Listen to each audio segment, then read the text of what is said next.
Hi, Dr. Poklar again with another edition of Poklar's Ponderings, Home Edition, Episode 2. Today we're focusing on Step 2, which is controlling what you can.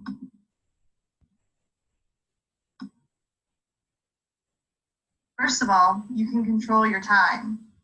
Now that school has started back, you have a little bit more structure to build your day around.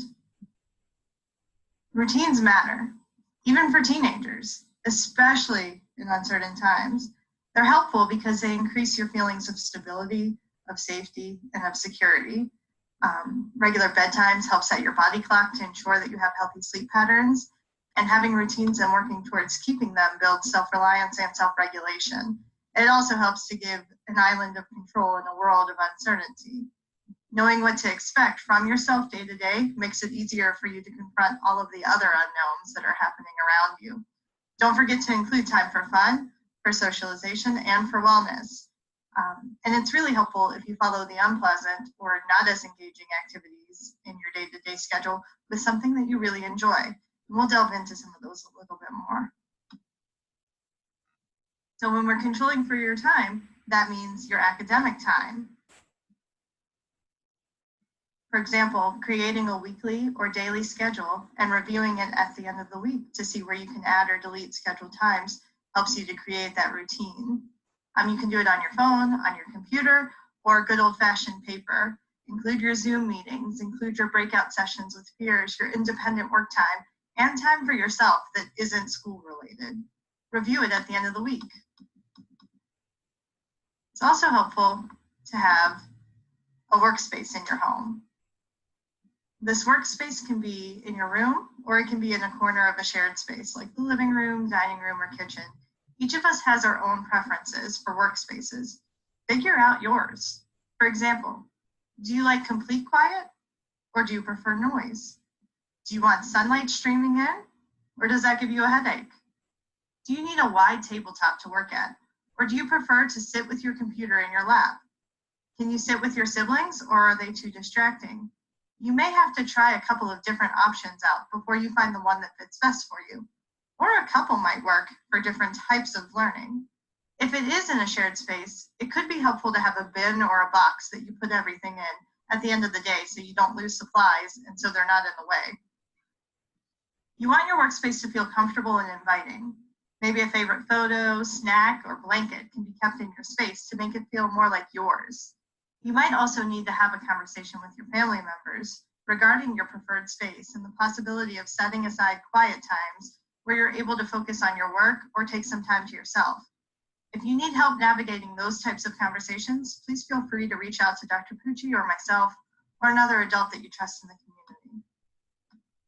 Another thing that's helpful when you're managing your academic time and controlling your academic time is to prioritize a list. What needs to be done? What can you spend a little bit more time on? And break down those big or those disliked activities into smaller steps so they feel a little bit more manageable. And work with peers when you're able to. You've gone from being in a school where everything is very collaborative to being kind of stuck in this online learning world. So if there are activities that you're allowed to collaborate on, do it. You also have control of your physical time. Remember, physical time includes sleeping. In fact, teens need at least 8 to 10 hours of sleep a night.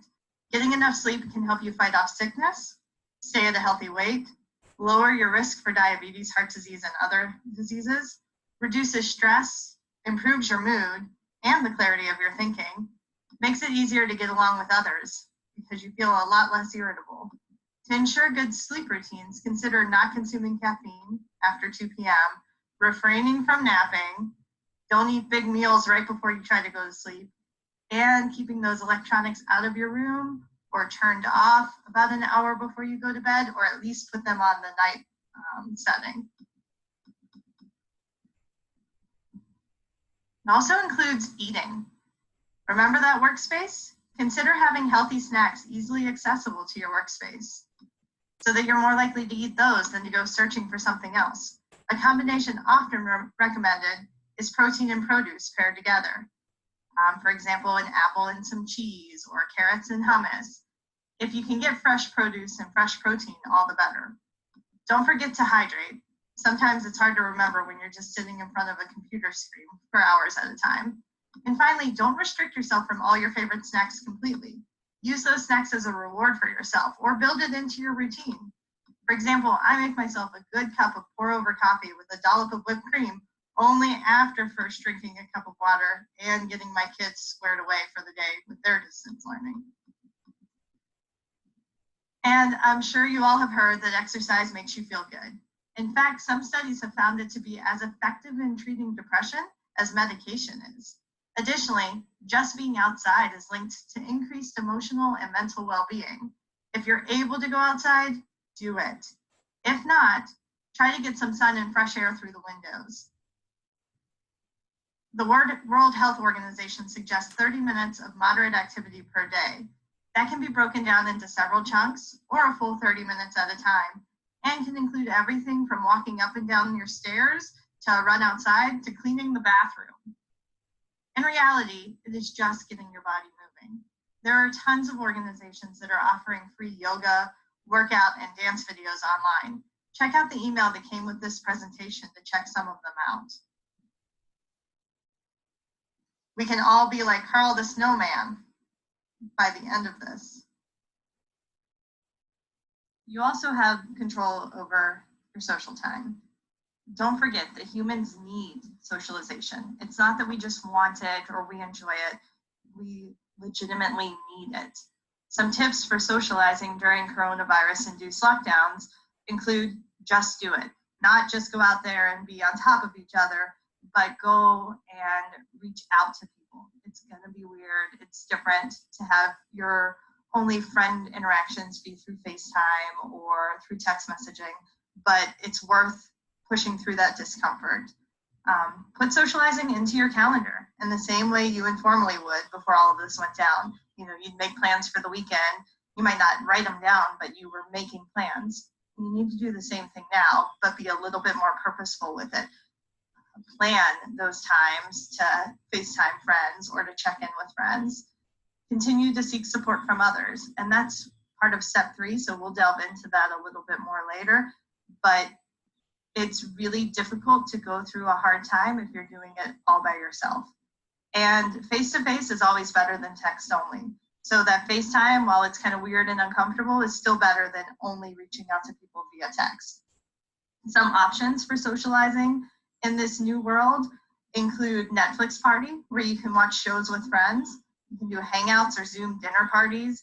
You can also come up with challenges such as scavenger hunts or cooking challenges with a group of friends.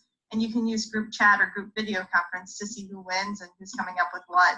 You can send old-fashioned letters. Those can be just letters to touch base, or it can include some clues or challenges. If you live near others, you can even set up distanced lunch dates where you can still have real face-to-face time in the sunshine, similar to the picture on this slide. So that's controlling your time, not just academically, but also socially and physically. Another area that you have control of, and this one you have complete control of, is your thoughts. You can't always control your emotional reactions, but you can control the intensity of those emotions by controlling your thoughts. And as you can see from the one little image on the side, you don't even have to control them. You just have to stop letting them control you. And you do that by being aware of what you're thinking. Here are some tips. Avoid ruminating. That means that you're avoiding continuing to think about the same thing over and over again. It could look like scheduling time to worry. Scheduling a time to focus on your worries lets your brain know that you'll get to it so it can stop thinking nonstop. Other ways that you could work towards avoiding ruminating is to go for a walk or exercise, because it helps you take in new information, which lets your mind wander on to other things. Be optimistic. It basically becomes a self-fulfilling prophecy. Tell yourself that you can do it, and you're more likely to be able to do it. Reframing your thoughts to reflecting on the successes and not the failures. What did you do that worked well? If your mind keeps returning to the same thoughts, consider thinking about it in a different manner. Reframing your thoughts can help to reframe your reactions. Don't overgeneralize. Using that all or nothing language or focusing on only the negative experiences leads to predictions of the worst. To challenge that, you want to look for the exceptions. Challenge yourself when you use words like all, never, nothing, always, and everything. Avoid personalization. Personalizing is when you take personal responsibility for things that are out of your control. None of this is your fault or on you. To challenge that, you slow down, think carefully and logically. What parts of whatever situation you're personalizing were actually in your control or as a result of what you did or didn't do? Don't jump to conclusions. Making assumptions like that can be navigated through pausing and thinking and asking yourself for evidence that your conclusion is correct. And finally, challenge your brain. By challenging your brain through learning a new skill, engaging in mind games or puzzles, adjusts your focus and refocuses your emotions. Again, these are just some tips. There's a lot of different ways to take some control of your thoughts. But the main step in all of this is to be aware of what you're thinking and trying to catch some of these not helpful ways of thinking, like being overly negative or ruminating or overgeneralizing.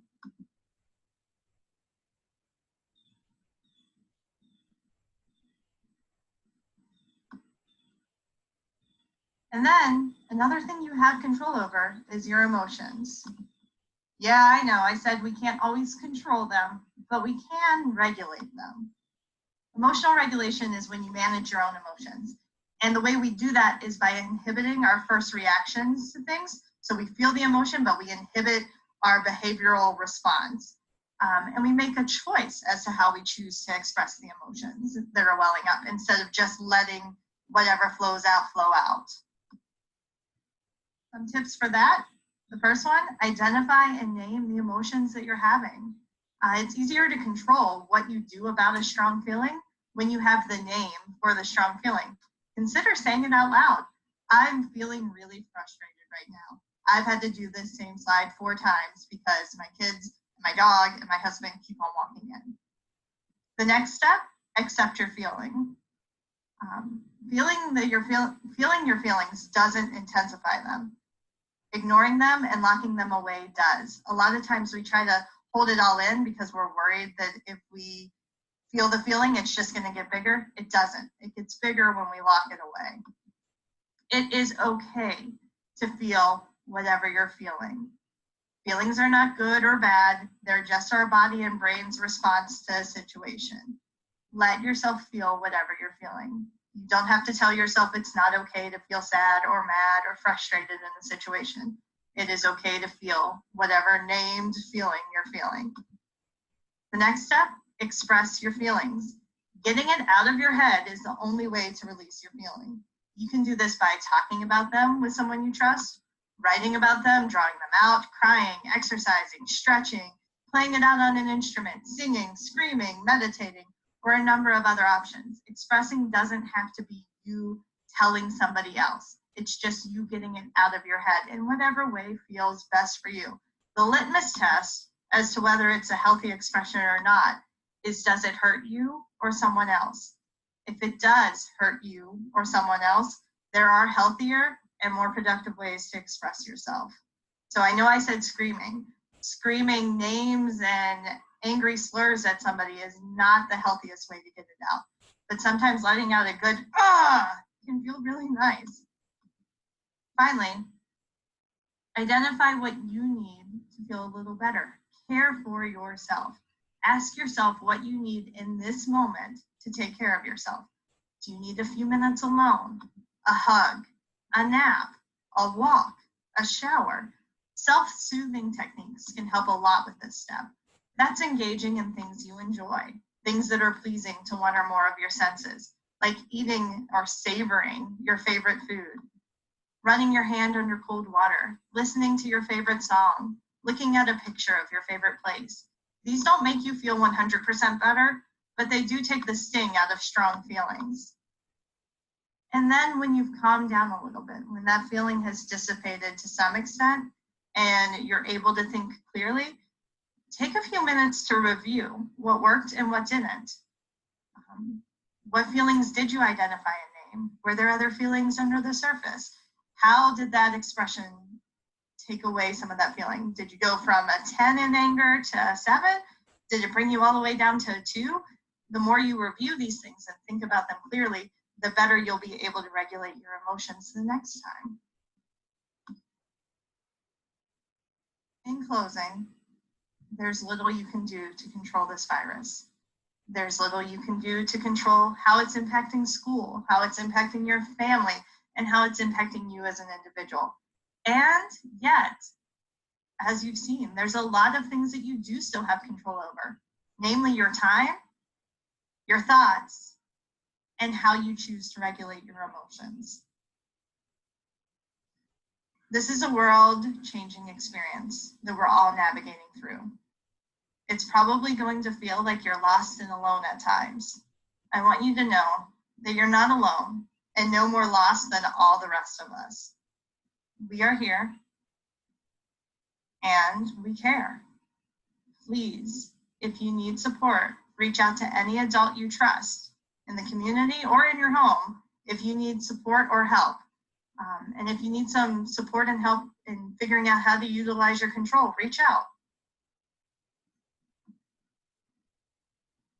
We're all in this together. Until next time.